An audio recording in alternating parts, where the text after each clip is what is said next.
Presentation of data मतलब इसमें दो चीज पढ़ना है हमको, टेक्सचुअल एंड टेबुलर। तो सबसे पहले प्रेजेंटेशन का मतलब क्या है, इंट्रोडक्शन। तो प्रेजेंटेशन का मतलब क्या, जो हमारे पास जो डेटा है, जो हमने रॉ डेटा कलेक्ट किया था और उसको ऑर्गेनाइज किया था, अब उसको हम इस तरीके से प्रेजेंट करें कि वो ज्यादा क्लियर हो जाए और ज्यादा अट्रैक्टिव हो जाए। ये बहुत important, right? So the presentation of data means exhibition of data in such a way that they are clear and attractive manner that these are easily understood and analysis become much more easier. इसको इस तरीके से present करना कि attractive हो जाए, थोड़ा सा ज्यादा अट्रैक्टिव हो जाए, और इसका एनालिसिस इजी हो जाए, क्योंकि हमारा नेक्स्ट स्टेप है एनालिसिस। अगर हमने डेटा को ऐसे प्रेजेंट किया कि एनालिसिस डिफिकल्ट हो गया तो मजा नहीं आएगा। हमको तो आगे के स्टेप को क्या करना है, आसान बनाना है ना। आसान बनाने के लिए उसे क्या करना पड़ेगा, प्रॉपरली प्रेजेंट करना पड़ेगा, so that it's analysis become, so that method will be called, that method which will make our analysis much easier, much effective, much better, is known as presentation, right? Now there may be three basic ways, right? तीन अलग अलग तरीके हो सकते हैं, there may be three different ways। एक तो textual या टेबुलर फॉर्म में, दूसरा डायग्रामेटिक या ग्राफिकल फॉर्म में। एक तो टेक्सचुअल फॉर्म हो गया, दूसरा टेबुलर फॉर्म हो गया, और तीसरा क्या हो गया, डायग्रामेटिक। इसी डायग्रामेटिक में भी दो पार्ट आ जाएंगे, एक डायग्राम और दूसरा ग्राफ। ग्राफ भी मैंने बताया ना कि डायग्राम एक प्रकार का डायग्राम ही है, ग्राफ भी एक प्रकार का डायग्राम है, लेकिन ग्राफ थोड़ा सा डायग्राम से अलग होता है, इसके लिए उसको थोड़ा सा हम अलग भी डील कर सकते हैं, राइट? तो ये हम आगे प्रेजेंटेशन ऑफ डेटा के ऊपर अगर बीके हो रही देखोगे तो तीन चैप्टर, एक में टेक्स्ट और टेबल बताया। टेक्स्ट तो इतना छोटा सा है, उसको टेबुलर के साथ, मतलब मेन उसमें टेबुलर ही है, इस चैप्टर टेबुलर ही है। टेक्सचुअल तो छोटा सा था, तो चलो उसी के साथ डाल दो। तो दूसरे में डायग्राम है और तीसरे में ग्राफ, बट ग्राफ भी एक प्रकार का डायग्राम ही होता है, ठीक है? सो इस चैप्टर में हम किसके ऊपर फोकस करेंगे, textual and tabular representation, right? So starting first with textual. Textual मतलब सिंपल टेक्स्ट, जब मैं डेटा को क्या कर दूं, वर्ड्स एंड सेंटेंस में लिख करके दे दूं। मैंने जो भी डेटा कलेक्ट किया है ना, तो मैंने डेटा कलेक्ट किया, उस डेटा को मैं क्या कर दूं, लिख करके दे दूं, तो उसको क्या बोलेंगे, टेक्सचुअल। वेरी सिंपल, उसको क्या बोलेंगे, टेक्सचुअल। सिंपल सेंटेंस में लिख करके दे दो, लाइक दिस। जैसे कि यहाँ पे लिखा ना, in a strike call given by the trade union of shoe making industry in city, 50% of the worker reported on duty and only 2 out of 20 industry in the city were totally closed। मतलब किसी ने strike बुलाया, सिर्फ 50% worker ही participate किए, बाकी 50% worker क्या हुए, वो काम पे गए, और सिर्फ जितनी भी इंडस्ट्री थी उसमें से दो ही ऐसी इंडस्ट्री थी जो पूरी तरीके से क्या हो गई। ये तो स्टैटिस्टिकल डेटा है, स्टैटिस्टिकल डेटा को क्या कर दिया, सिंपल वर्ड्स एंड सेंटेंस में दे दिया, then this is known as textual representation. Very simple, यही हो गया टेक्सचुअल रिप्रेजेंटेशन, खत्म, इतना ही, एकदम सिंपल है, द सिंपलेस्ट वे है ना। A textual presentation of data are part of text or study or a part of the description of the subject matter of the study। जो भी हम स्टडी कर रहे हैं, हम क्या इस स्ट्राइक को स्टडी कर रहे हैं, तो स्ट्राइक के बारे में इंफॉर्मेशन टेक्स्ट के फॉर्म में दे दिया, तो टेक्सचुअल रिप्रेजेंटेशन हो गया। हम जिस भी चीज, हम समझो सोने के भाव को स्टडी कर रहे हैं, तो कल सोने का भाव था 70,000, आज हो गया 71,000, सेंटेंस में लिख करके दे दिया, है ना, simple. So such a presentation is called descriptive presentation or textual presentation। इसी textual presentation को descriptive presentation भी बोलते हैं, right?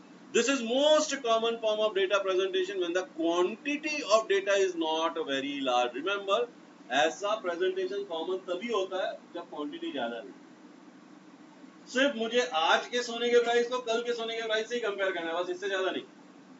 तो कल का सोने का प्राइस था 70,000, आज का सोने का प्राइस 71,000 हो गया, इसमें टेबल लेबल बनाने की क्या जरूरत है, मैंने लिख दिया, सेंटेंस हो गया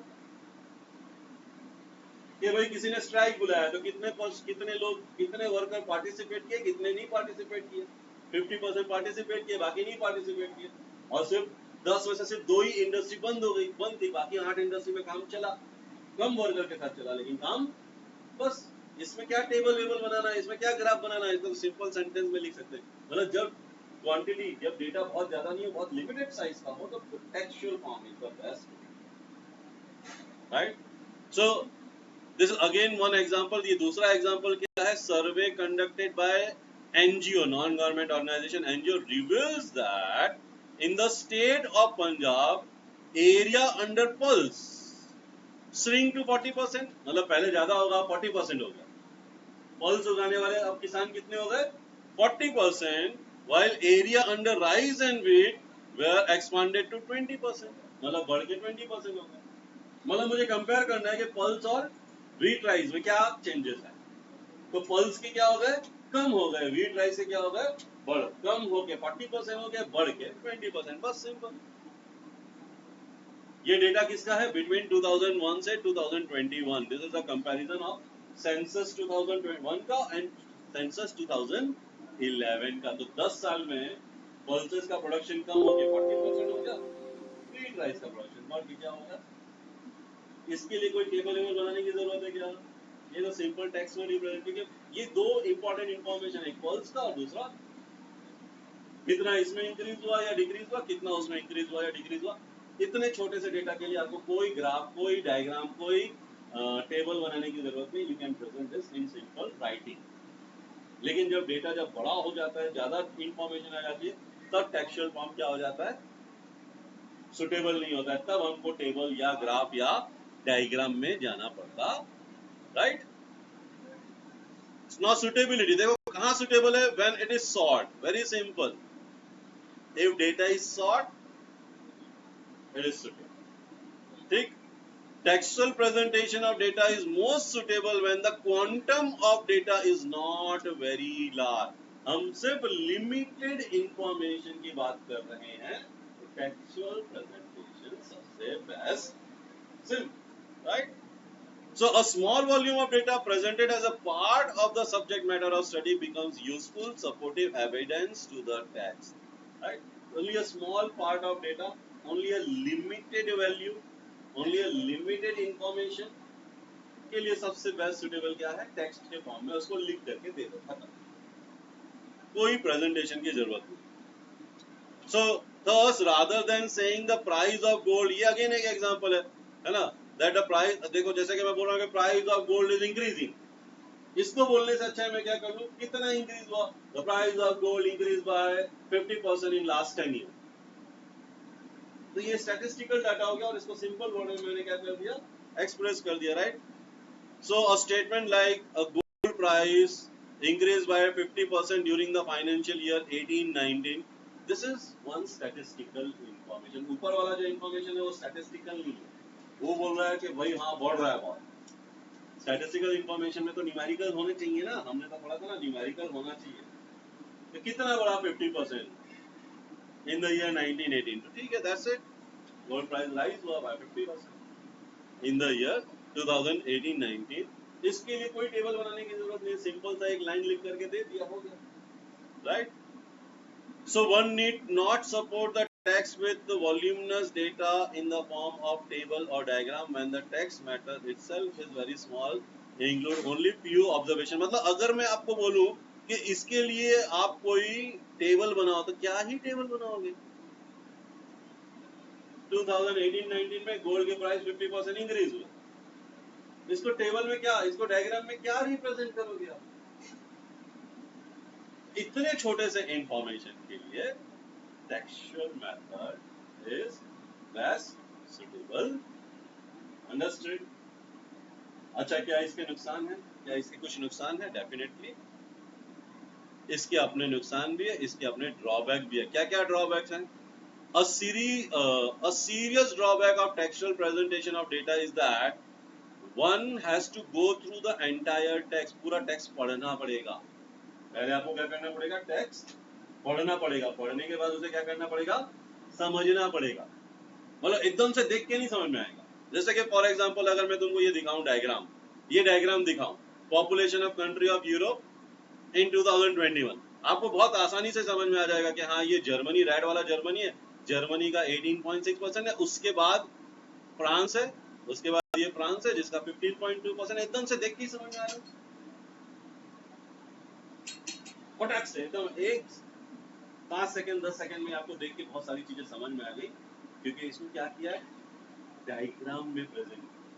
ये अगर मैं लिख देता सेंटेंस में that as the survey of 2021 it was observed that the Germany's population was 15.6% of the entire population of Europe and France population was 15.2%, मतलब कर सकते हैं, मैं ऐसा नहीं बोल रहा हूँ कि नहीं कर सकते, लेकिन आपको वो पूरा पैराग्राफ पढ़ना पड़ेगा। पूरा पैराग्राफ पढ़ने के बाद आपको कुछ चीजें समझ में आएंगी, एकदम से जस्ट देखने से नहीं समझ में आएगा, आपको सेंटेंस को क्या करना पड़ेगा, पढ़ना पड़ेगा। लेकिन इस डायग्राम को देख करके ही समझ में आ रहा है कि भाई ये रेड वाला हिस्सा सबसे ज्यादा है, उससे कम है ब्लू वाला, उससे येलो ये, और मतलब ये सबसे ज्यादा जर्मनी है, उसके बाद फ्रांस है, उसके बाद इटली है, और ये इस वाले एरिया में सारा बचे हुए सारे कंट्री आ गए। मतलब यही 6-7 कंट्री जो है यूरोप की सबसे बड़ी कंट्रीज हैं, इसमें भी जर्मनी सबसे बड़ी है, फ्रांस से देख के समझ में आ जाएगा, इसमें आपको बहुत ज्यादा टाइम नहीं लगेगा, फटाक से काम हो जाएगा, राइट।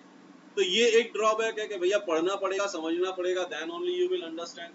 और दूसरा ड्रॉबैक क्या है, when the study under when the subject under the study is very vast, अगर सब्जेक्ट बहुत वास्ट है, देन इन्वॉल्वमेंट और comparison across different area, study vast है और डिफरेंट एरियाज में कंपैरिजन करना है, तो उसमें ये सुटेबल नहीं है, उसमें फिर टेक्सचुअल जो है उससे आपको ज्यादा अच्छी इंफॉर्मेशन मिलेगी। मतलब एक तो स्टडी वास्ट है, आप बहुत सारे डेटा कलेक्ट कर रहे हो, और कंपैरिजन में सिर्फ एक चीज का नहीं कर रहे हो, बहुत सारी चीजों का कंपैरिजन कर रहे हो, तो वहां पे फिर ये textual presentation will be discomfort. वो मतलब ऐसा नहीं कि कर नहीं सकते, कर सकते हैं, लेकिन कंफर्टेबल नहीं, फिर डायग्रामेटिक या टेबुलर प्रेजेंटेशन ज्यादा कंफर्टेबल होगा, लाइक दैट। ओके, ये हो गया टेक्सचुअल, बस इतना ही।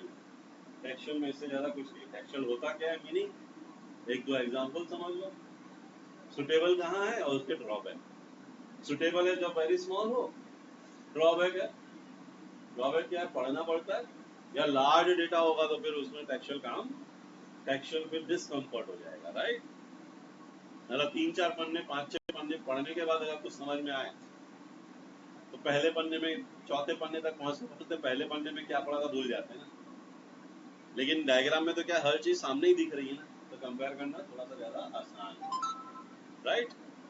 चलो नेक्स्ट, अब आ गया आपका टेबुलर प्रेजेंटेशन। आगे चैप्टर में हमको टेबुलर प्रेजेंटेशन मतलब क्या, tabulation is a systematic presentation of numerical data in rows and column. मतलब सिंपली अगर मैं क्या कर दूं कि भाई ऐसे रोज एंड कॉलम बना दूं कि भाई हाँ, यहाँ पे मैंने लिख दिया क्लास, मैंने यहाँ पे लिख दिया क्लास, यहाँ पे लिख दिया 11 12, यहाँ पे लिख दिया commerce, humanities, science, PCM, PCB वगैरह, फिर मैंने यहाँ पे लिख दिया बॉयज गर्ल्स।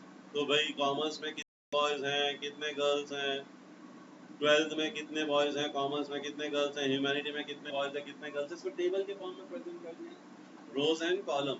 तो इस तरीके के प्रेजेंटेशन को हम क्या बोलेंगे, इस तरीके के प्रेजेंटेशन को हम क्या बोलेंगे,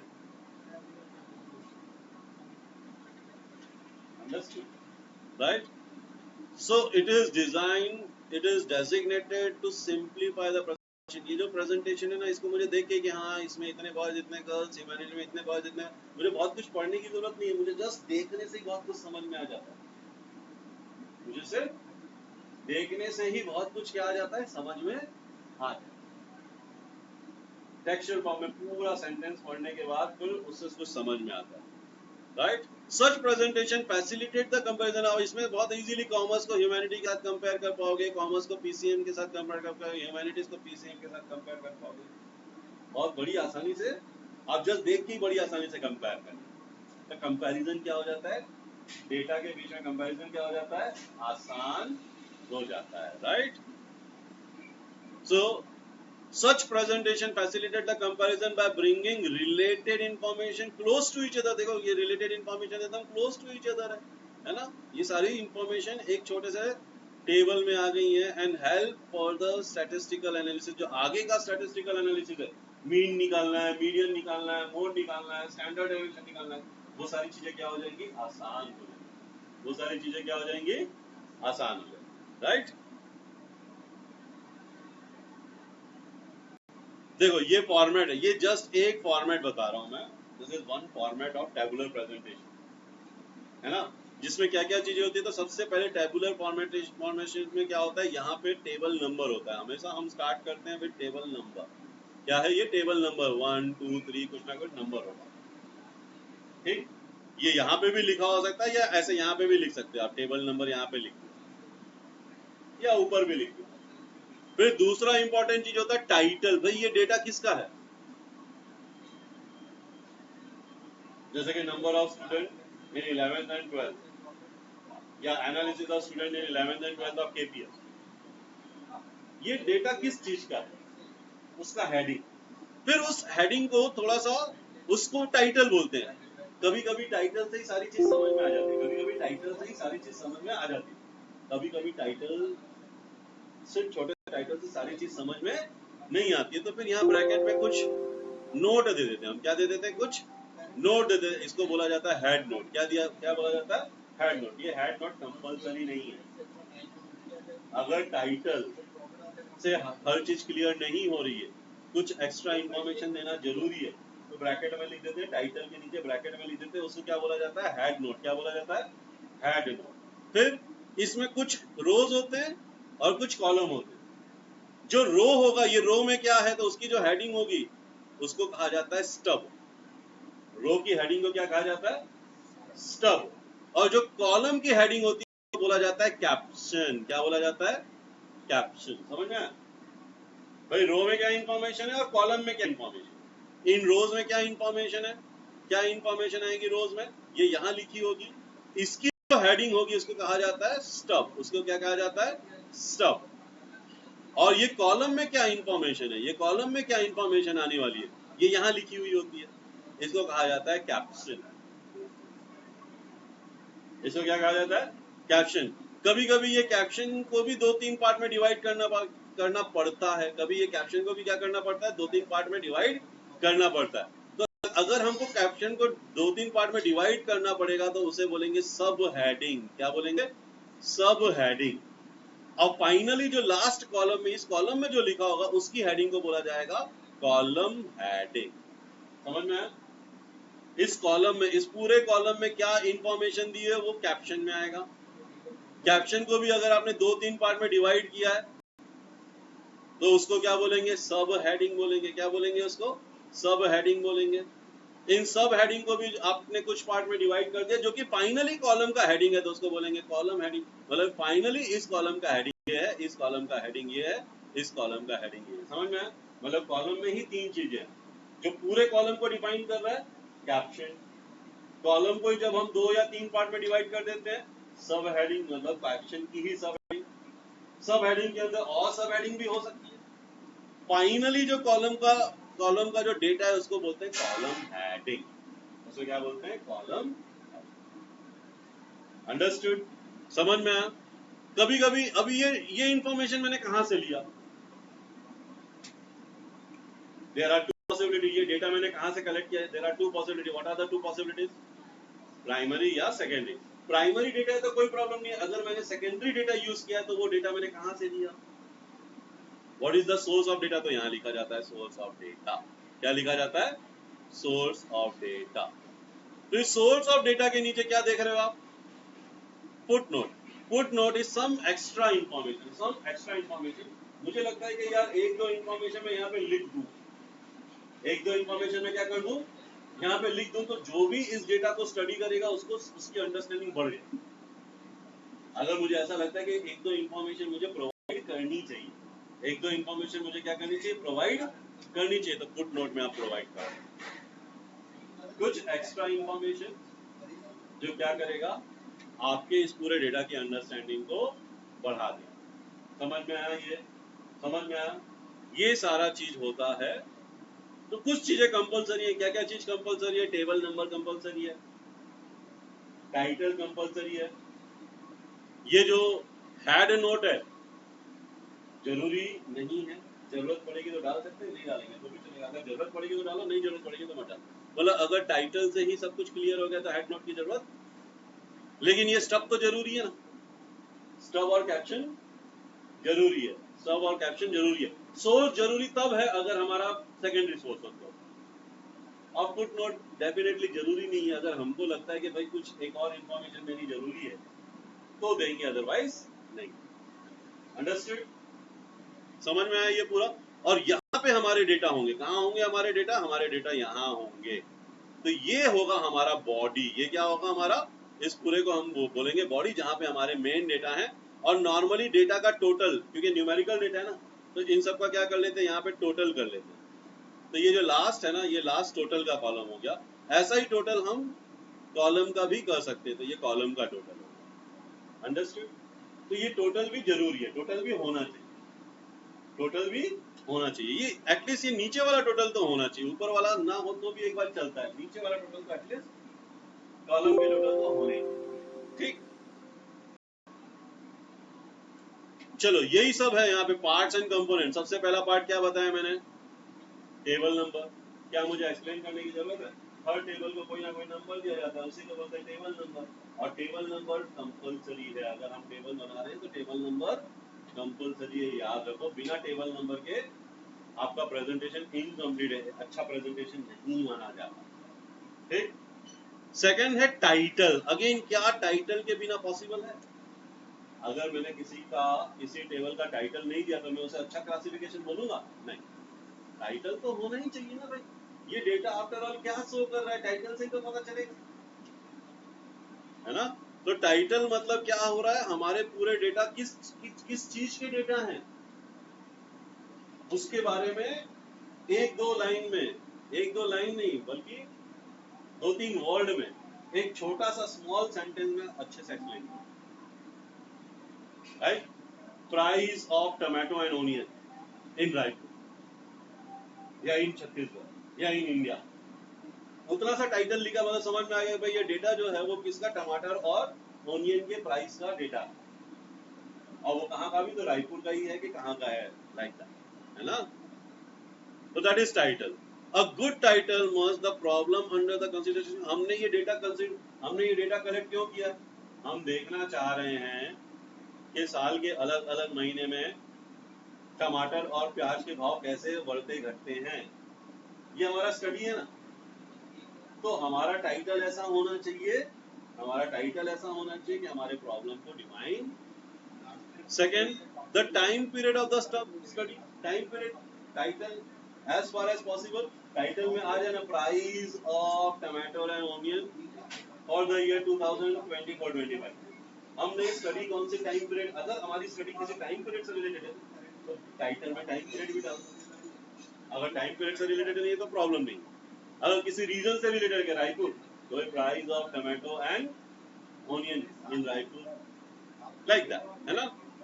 द प्लेस ऑफ स्टडी, वही देखो अभी जो मैं कहा रायपुर है, छत्तीसगढ़ है, इंडिया है, क्या वो होना चाहिए। And the nature of classification, भाई जो क्लासिफिकेशन का नेचर कैसा है, क्लासिफिकेशन का नेचर क्या है, मतलब वही क्लासिफिकेशन जो हमने ऑर्गेनाइजेशन में पढ़ा था कि भाई डिस्क्रीट सीरीज है कि क्या है, ग्रुप सीरीज है क्या है, क्लास इंटरवल है क्या है, राइट? तो उसका क्लासिफिकेशन का नेचर भी अगर आ जाए तो it will be a good title. मतलब टाइटल में क्या होना चाहिए भाई, क्या प्रॉब्लम है, क्या टाइम पीरियड है हमारा, और क्या प्लेस है, एंड क्लासिफिकेशन का क्या मेथड यूज किया है, क्या कैसे क्लासिफिकेशन किया। अंडरस्टूड? समझ में आया? राइट? Next, head note. मैंने बताया ना हेड नोट क्या है?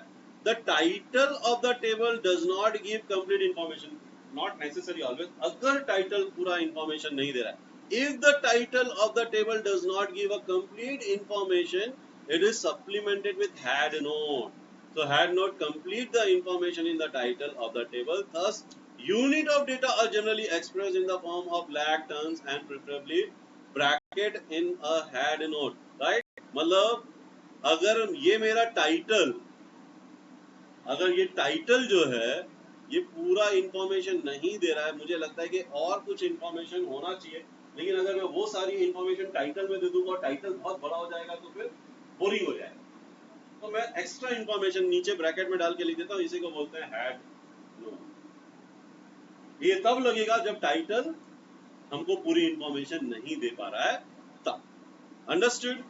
अगर टाइटल से ही पूरी इंफॉर्मेशन लगे तो अच्छा। ये फिगर्स है, कभी कभी फिगर्स एब्सोल्यूट नंबर में नहीं होता ना, यहाँ पे तो 12, 13, 14 लिखा है, लेकिन एक्चुअली ये 12 लाख, 13 लाख, 14 लाख है, तो फिर ये कहाँ पता चलेगा? यही हेड नोट में ब्रैकेट में मैं लिख देता हूँ, figures in lakh, in lakh rupees, in 1000 ton, in 1000 kilo. क्या है ये? यूनिट। ये डेटा का यूनिट मैं यहाँ लिख देता हूँ। तो यहाँ लिखने से क्या हो जाएगा? मुझे यहाँ पे सिर्फ 12 लिखूंगा, यहाँ पे 12,000 लिखने की जरूरत नहीं पड़ेगी। तो यूनिट में यहाँ लिख देता हूँ। और फिर ये क्या है? किलो है, रुपीज है, मीटर है, लीटर है, क्या है? ये हेड नोट में ही लिख देते हैं। ठीक है, याद रखना, ये बहुत इंपॉर्टेंट चीज है। तो हम यूनिट या इस तरीके के इंफॉर्मेशन जो कि बहुत इंपॉर्टेंट इंफॉर्मेशन होते हैं, ऐसी इंफॉर्मेशन टाइटल में नहीं दी जाती, उसको हेड नोट में, ब्रैकेट में, प्रेफरेबली ब्रैकेट में डाल के देते हैं। ब्रैकेट जरूरी नहीं है, लेकिन ब्रैकेट में डालना अच्छा। ठीक है, तो ये है हेड नोट, बहुत इंपॉर्टेंट। स्टफ तो समझ में आ गया ना? फिर से समझाने की जरूरत है क्या? स्टफ वही रो का हेडिंग, रो में क्या क्या चीज है उसका हेडिंग। रो में नॉर्मली एक ही होता है, रो में ज्यादा बाइफर्केशन नहीं होता। बाइफर्केशन जो भी करना है कॉलम में करना, रो में बाइफर्केशन नहीं है। ठीक है, तो उसमें सिर्फ एक ही स्टफ आएगा।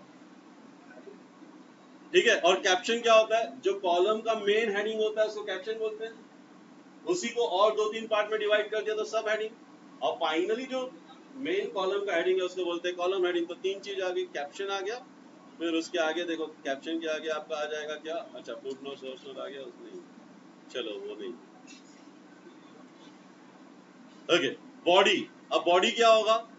बॉडी ये है आपका, ये है पूरा बॉडी जिसमें आपके सारे डेटा शो होंगे। बाकी सारी चीज तो ये डेटा किसके लिए है, इसका मेन हेडिंग क्या है, सब हेडिंग क्या है, ये क्या है, ये सब है ना। यहाँ पे मेन आपके वैल्यूज आएंगे, यहाँ पे मेन आपके फिगर्स आएंगे। This is called body, this is called body, जहाँ पे आपके नंबर्स एक्चुअल में आने वाले, right. So this is called body, इसी को फील्ड भी कहा जाता है। Body of table means sum total of all the item, सारे जो आइटम, सारे जो नंबर्स लिखे उस पूरे को मिला करके बॉडी बोलते हैं, या इसको फील्ड भी कहा जाता है। बॉडी और फील्ड में टोटल वाला कॉलम नहीं आएगा, याद रखना। टोटल वाला कॉलम जो एकदम नीचे में टोटल वाला कॉलम है ना, वो बॉडी में नहीं आता, वो अलग कॉलम है, टोटल का कॉलम। ठीक, next is unit of measurement. The unit used to measure the figure in the table must be specified along with the title। Title के साथ ही कर दो, लेकिन अगर टाइटल के साथ नहीं अच्छा लग रहा है तो अलग से नीचे करो। इट इज बेटर कि टाइटल के साथ ना करो, हेड नोट के साथ करो। ठीक है, thus if the table shows population figure it must be specified whether the figure are expressed in terms of lakhs or crore। अगर समझो ये पॉपुलेशन है, मतलब अगर समझो ये रायपुर के पॉपुलेशन का फिगर है, तो अगर रायपुर का पॉपुलेशन का फिगर है तो 10 लाख, 20 लाख, तो लाख लाख बार बार तो मैं नहीं लिखूंगा, यहाँ 10-20 लिख दूंगा, यहाँ ऊपर लिख दूंगा फिगर इन लैक्स। और कहाँ लिख दूंगा? टाइटल के साथ भी लिख सकता हूँ, बट इट इज बेटर के हेड नोट के साथ लिखा जाए। ठीक है, so that is known as unit of measurement, which is again very important. अगर हमारा यूनिट एब्सोल्यूट नहीं है, अगर हमारा यूनिट 1000 लैक्स वगैरह में है, रुपीज है, किलो है, क्या है, तो वो यूनिट वहां लिखा है। ठीक, फुटनोट मैंने बता दिया, फुटनोट क्या है? कुछ extra information, right. Footnote are given for clarification to the reader. This are generally given when information in the table need some supplement. मतलब कुछ अगर मैं लिख दूं तो वो ज्यादा बेटर, ज्यादा क्लियर हो जाएगा। अगर सप्लीमेंट की जरूरत है तो, नहीं जरूरत है तो फुटनोट, मतलब footnote is not compulsory. And then last is source. अगर मेरा डेटा सेकेंडरी डेटा से है तो वो सेकेंडरी डेटा मैंने कहां से लिया है, ये लिखना क्यों जरूरी है?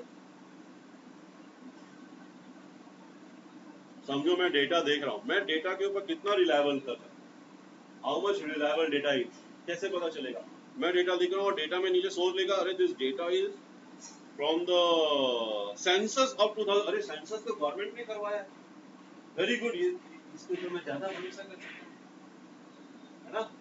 भाई जो भी इस डेटा को यूज करेगा अगर उसको सोर्स पता होगा ना तो उसका कॉन्फिडेंस उस हिसाब से बढ़ या घट सकता है ना, कि भाई इसी डेटा के ऊपर मैं रिलायबल होकर के सारे डिसीजन ले सकता हूँ कि नहीं यार ये सोर्स तो थोड़ा डाउटफुल है, कुछ और डेटा को भी मैं एनालाइज कर लेता हूँ before coming to a decision, है ना। मतलब समझो मैंने डेटा कलेक्ट करके बोर्ड ऑफ डायरेक्टर को दे दिया, बोर्ड ऑफ डायरेक्टर इसके हिसाब से डिसाइड करेगा कि हमको प्रोडक्शन कम करना है कि बढ़ाना है, तो देखेगा ना कि ये इंफॉर्मेशन का सोर्स क्या है, तो सोर्स से उसको समझ में आएगा कि मैं इसके ऊपर कितना भरोसा कर सकता हूँ, ज्यादा कर सकता हूँ कि कम कर सकता हूँ। Understood? This is very important, right? तो सोर्स तभी जरूरत है जब वो सेकेंडरी डेटा से लिया हो, अगर हमने सेकेंडरी डेटा यूज किया तो ही सोर्स की जरूरत है, अदरवाइज सोर्स की जरूरत नहीं। ठीक है, समझ में आया? इसमें से कुछ ऐसा है जो नहीं समझ में आया? एक बार वापस लो, क्या ये समझ में आया आपको? क्या ये समझ में आया? तो चलो फिर एक क्वेश्चन दे रहा हूं मैं, इसको सॉल्व करो। अब ये देखो, आपको सिर्फ फॉर्मेट बनाना है, आपको डेटा पूरा टेबल भरना नहीं है। Point out mistake in the following table and rearrange in form of good table। अभी आपने पढ़ा ना एक गुड टेबल में क्या क्या होना चाहिए, क्या वो सारी चीजें दिख रही हैं? ठीक, तो फिर नोटबुक उठाओ और मुझे पहले तो लिखो कि क्या क्या चीज कमी है और फिर किसी को अच्छे फॉर्मेट में कन्वर्ट करो।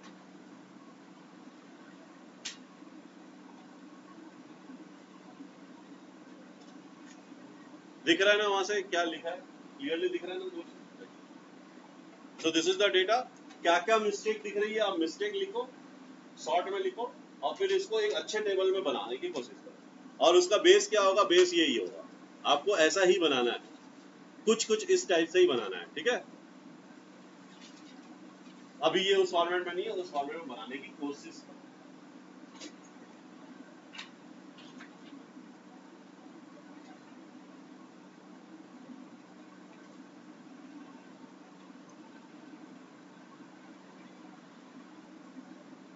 ठीक है, कितना टाइम लगेगा? 5 मिनट में हो जाएगा?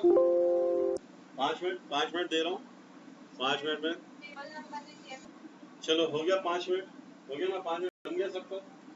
ठीक, चलो अब देख लो यहाँ पे, और इसमें से देखो तुमने, मैंने यहाँ पे सॉल्यूशन बनाया है, इसमें से तुमने क्या क्या लिखा है?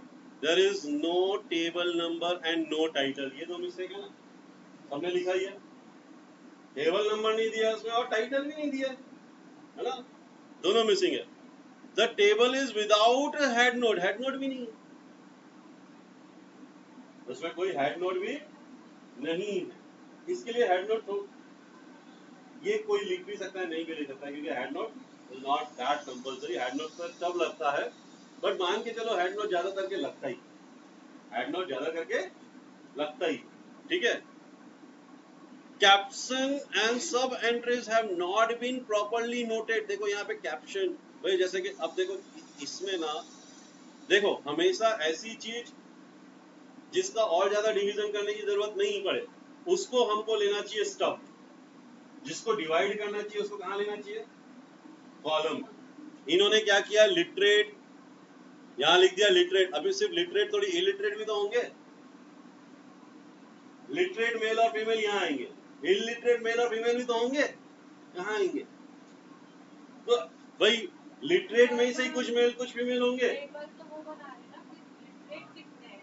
नहीं, अगर लिटरेट होगा तो इलिटरेट भी तो होगा ही ना।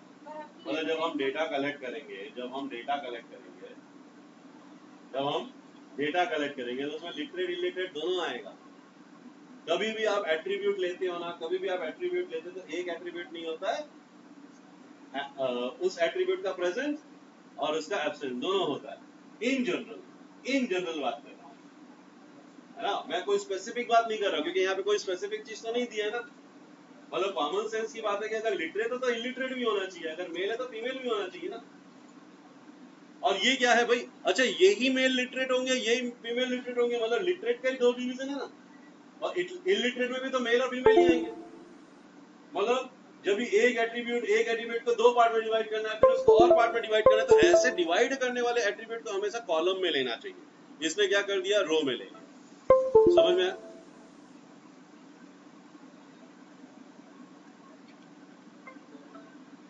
इसने क्या कर लिया, इसको रो में ले लिया, रो में इसको नहीं, जिसको डिवाइड करने की जरूरत पड़े उसको कॉलम में लेना चाहिए। भाई ये एज ग्रुप है ना, एज ग्रुप को डिवाइड करने की जरूरत नहीं थी, उसको लेना चाहिए था रो में, है ना।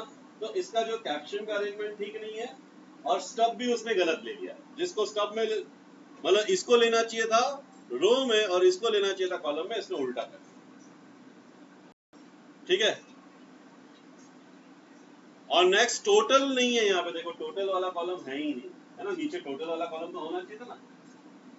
ठीक, तो देखो अगर मैं एक प्रॉपर अरेंजमेंट करूं तो कुछ ऐसा होना चाहिए कि भाई यहाँ पे एज, देखो सबसे पहले तो टेबल नंबर आ गया, और ये क्या है, डिस्ट्रीब्यूशन ऑफ पॉपुलेशन, क्या है ये, किसी एरिया का, रायपुर का या छत्तीसगढ़ का डिस्ट्रीब्यूशन दिखा रहा है ना ये, है ना, डेफिनेटली क्या दिखा रहा है, डिस्ट्रीब्यूशन दिखा रहा है। और ये डिस्ट्रीब्यूशन में क्या क्या आ गया, एज आ गया, जेंडर आ गया और लिटरेसी आ गया।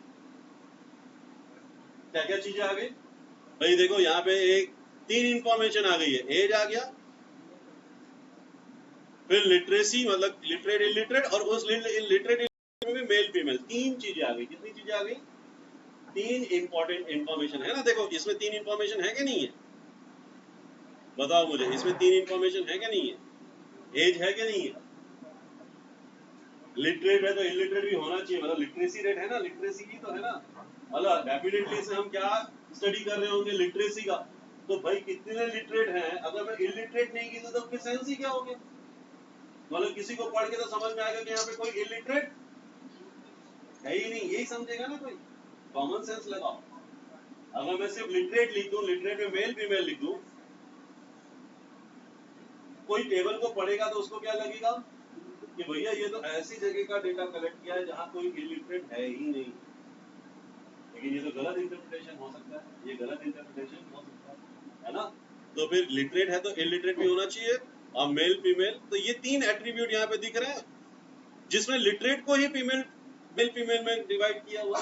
तो ऐसे कर लो, आप ऐसा भी कर सकते थे कि यहाँ पे मेल लिख दो, यहाँ फीमेल लिख दो, और यहाँ लिटरेट इलिटरेट लिटरेट, ऐसा भी कर सकते थे, उसमें भी कोई प्रॉब्लम नहीं, ऐसा भी करते तो कोई प्रॉब्लम नहीं है।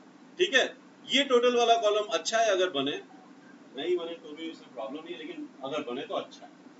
ठीक है, और ये टोटल, ये वाला टोटल वाला कॉलम जो है ना वो मिसिंग है। ठीक, और ये हेड, ये भी तो मिसिंग है ना, ये डिस्ट्रीब्यूशन ऑफ पॉपुलेशन, उसमें एज भी आ गया, जेंडर भी आ गया, और लिटरेसी। और यहाँ पे मैं कोई करोड़ में थोड़ी ना लिखूंगा, करोड़ वगैरह में थोड़ी ना लिखूंगा, तो भाई ये जो भी फिगर है वो क्या है, लैक्स में है, करोड़ में, मैंने इमेजिन करके लैख लिख दिया, आप करोड़ भी लिख देते हो, 1000 भी लिख देते तो कोई प्रॉब्लम नहीं था, क्योंकि आपको इमेजिनरी फिगर लिखना है ना यहाँ पे। टेबल नंबर 1 मैंने इमेजिनरी ले लिया ना, आपको 11 लो, 12 लो, 100 लो, 101 लो, क्या ही फर्क पड़ेगा, समझ में आ गया। तो वही चीज को अगर इस तरीके से प्रेजेंट, देखो ये प्रेजेंटेशन ज्यादा अट्रैक्टिव लग रहा है, ज्यादा इंफॉर्मेशन, चीज वही है, चीज वही है। यहाँ पे जब मैं डेटा भरूंगा तो मुझे डेटा ज्यादा बेटर अरेंज होगा, यही प्रेजेंटेशन हमको सीखना है टैबुलर। समझ में आया, almost 50% of chapter is over, बाकी 50% मतलब कल ये चैप्टर खत्म हो जाएगा, तो जो भी तुम्हारा